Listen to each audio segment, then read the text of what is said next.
¿Qué tal amigos? Hoy les quiero presentar un pequeño juego de la rana saltarina para aprender los nombres de animales en lengua maya. Vamos a verlo y vamos a jugarlo juntos a ver cómo nos va. Konesh y Le, vamos a verlo.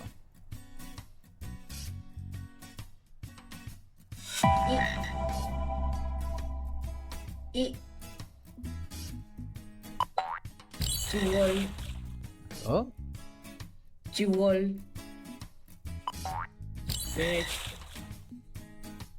Pek, Hekobina, Hekobina, Akach, Akach, Yihelkam, Yihelkam, Kishpach Och, Kishpach Och,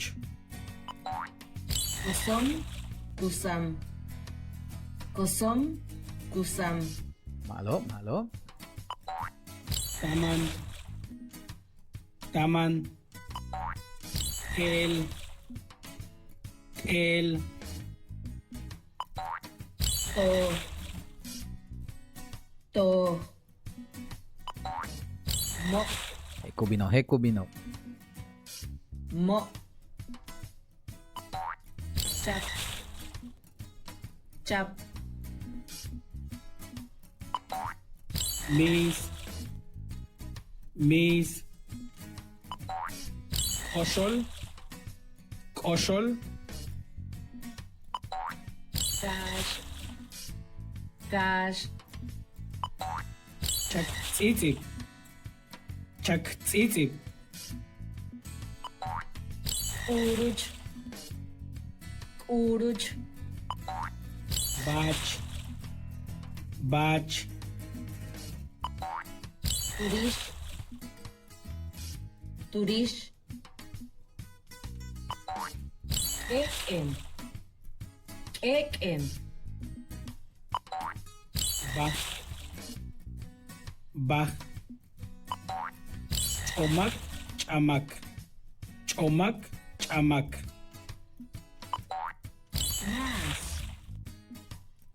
Más, ahí va, ahí va.